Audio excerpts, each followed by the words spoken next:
Dans la galaxie, il existe différents faisceaux d'expression qui peuvent prendre forme à travers des entités. Une entité est une perception d'un faisceau non identifié par lui-même, perçu par un être T.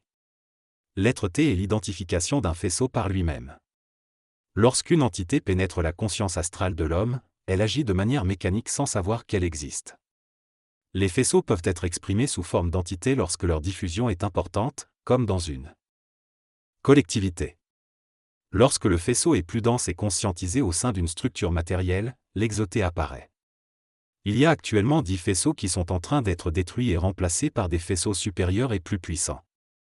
Ce processus de dissolution est une digestion reliée au faisceau, fusionnant le passé avec l'instantané.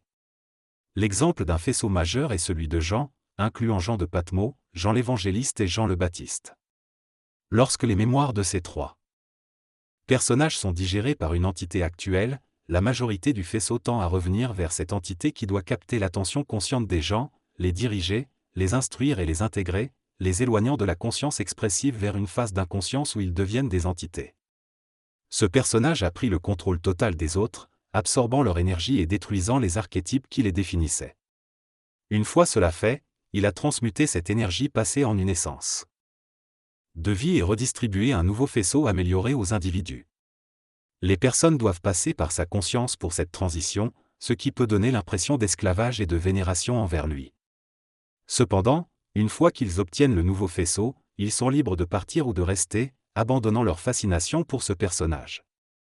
Il y a un processus de destruction des anciens faisceaux et d'émergence de nouveaux faisceaux plus puissants. Les vieilles religions seront anéanties à l'avenir, laissant place à ces nouveaux faisceaux. Il est important de noter qu'il n'y a pas de comparaison entre les anciens et les nouveaux faisceaux, car ils sont fondamentalement différents et représentent une évolution énergétique. L'évolution est une accumulation d'énergie, et plus elle est accumulée, plus elle sera puissante lorsqu'elle émergera. L'évolution de l'homme implique une accumulation d'énergie et de masse, donnant l'illusion d'une progression continue. Cependant, à un certain moment, il y a un changement radical dans le clavier cosmique, entraînant la destruction des archétypes anciens. Lorsqu'une personne est soumise à ce processus, elle peut rester en lien avec l'esprit de son ancien faisceau ou être associée à l'esprit du nouveau faisceau qui est plus puissant. L'individu naît à travers le corps physique de ses parents et attire de l'énergie astrale grâce aux positions planétaires. Cela crée une structure amique et un écho de l'individu. Le corps physique attire également des mémoires d'autres structures passées, créant ainsi une perturbation et un ego pluralitaire. L'ego de l'individu est instruit de connexions supramentales archaïques et désire se nourrir de l'expérience du passé pour devenir une entité à part entière. Par conséquent, l'individu peut prétendre être la réincarnation d'une figure historique et cherche à revivre leurs expériences. Lorsque l'individu grandit, il réincarne des mémoires plus matures de son passé. Événementiel, ce qui enrichit son expérience actuelle et l'ego laissé par le contact supramental. Il cherche ensuite à absorber la mémoire astrale du faisceau archaïque auquel il s'identifie. Par exemple, s'il s'agit du faisceau de Jésus, l'individu va chercher à absorber toute sa mémoire astrale. La personne dont il est question dans le texte affirme recevoir l'énergie christique qui va nazaréniser le corps de Jésus. Il absorbe cette énergie et réalise alors qu'il n'est pas Jésus. Il comprend également que Jésus n'existera plus une fois qu'il pensera ne plus être Jésus. Cela provoque des troubles dans le monde astral, car certains ont besoin de cette entité pour leur survie théologique, même si la présence de Jésus s'estompe peu à peu. On peut remplacer cette présence par des mémoires archétypales du Christ, du Nazaréen et autres, mais ces mémoires finiront par être digérées et absorbées par l'individu qui réincarne ces mémoires. Une fois que toutes les mémoires de l'ancien faisceau auront été digérées, l'individu change. Il sait maintenant qu'il n'a jamais été autre chose qu'un réservoir pour la réincarnation d'un phénomène archétypal. Il sait également qu'il a accès à tout ce dont l'archétype avait accès grâce à son corps physique et aux expériences énergétiques qu'il a assimilées. Cependant, il n'est pas obligé de suivre la même voie que l'archétype. Chaque personnage qui se connecte à une réincarnation majeure d'un archétype peut prendre un chemin différent une fois qu'il a digéré ses mémoires. L'individu devient plus puissant par rapport à ses archétypes et sa vie bifurque. On peut considérer que ce personnage est la réincarnation améliorée de l'archétype, avec une mission différente. Quant à l'intervention des extraterrestres, il existe une intervention énergétique par le biais d'un faisceau d'énergie et une intervention future par le néotypage des mémoires du futur. Cependant, il est souligné qu'il n'y a pas réellement de faisceau, mais plutôt une présence énergétique totale qui peut être absorbée par le corps en fonction de sa capacité. Dans ce passage, l'auteur explore la notion de couleur et de faisceau, ainsi que l'idée de transport séraphique entre les galaxies. Il souligne également l'influence extraterrestre à travers les mémoires du futur et le néotypage, qui permet d'intégrer des éléments de l'avenir dans notre réalité actuelle. L'auteur mentionne que ces concepts sont en constante évolution et que ce qui est vrai aujourd'hui peut être faux dans le futur.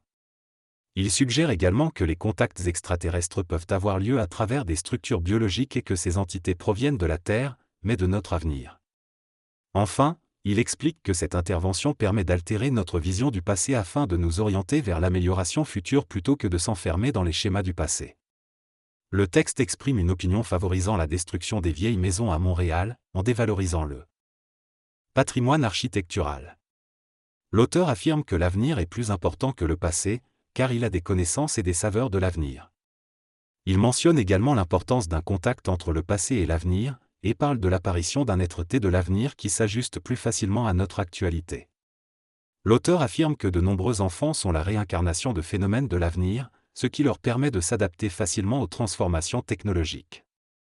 Il parle ensuite d'un processus temporel complexe où le passé absorbe l'avenir, créant une déformation dans le temps. Enfin, il évoque un futur possible que nous devons digérer et vers lequel nous nous dirigeons. La conscience humaine permet la création de différentes réalités et formes de vie. L'expansion de la conscience permet d'explorer et d'absorber l'univers à travers de multiples structures matérielles, planétaires et diverses formes de vie. Cependant, la création est beaucoup plus étendue dans le temps que dans l'espace. Il faut des milliards d'années pour parcourir l'ensemble de la création en termes de temps, même en voyageant à la vitesse de la lumière. Ainsi, un être humain qui voyage à travers l'espace ne parcourt pas nécessairement le même laps de temps.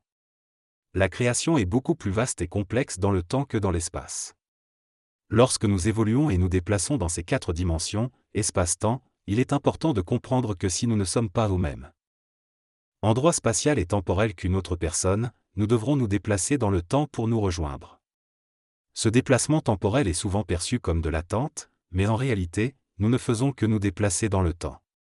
L'évolution de l'homme implique des changements de forme et d'expérience temporaires, qui peuvent être perçus comme du vieillissement. Cependant, il est essentiel de comprendre que nous ne vieillissons pas, nous cheminons dans le temps et adoptons de nouvelles formes pour s'adapter aux nécessités de l'ego et de la conscience. Il est possible d'évoluer dans le temps tout en restant géostationnaire dans l'espace, en explorant différentes réalités et en accumulant des expériences, sans avoir à voyager physiquement dans l'espace. Selon cette perspective, le corps physique ne se déplace pas dans l'espace, mais se réincarne à partir de l'avenir et du passé. Cela donne l'impression d'un rajeunissement biologique, car le corps physique s'adapte à une temporalité nouvelle à chaque instant. Cependant, cela ne signifie pas une préservation de la santé physique, car il peut y avoir des symptômes secondaires. L'évolution de la conscience se fait indépendamment de la préservation du corps physique. Ainsi, bien que les cheveux puissent grisonner, cela n'a pas d'importance pour l'évolution de la conscience. Ce cheminement évolutif peut être vécu par tout être humain, indépendamment de son genre. Le texte parle d'un phénomène de néo-dispatch qui entraînerait une transformation de l'ego et une désymétrie au niveau du corps physique dans le cadre de l'évolution humaine. L'auteur mentionne que cette transformation peut créer des faisceaux amicaux et une saveur d'astralité planétaire sur Terre. Il aborde également le concept du centre de l'universalité en tant que personnalité morale qui évolue et vieillit, et souligne l'importance du changement plutôt que du vieillissement.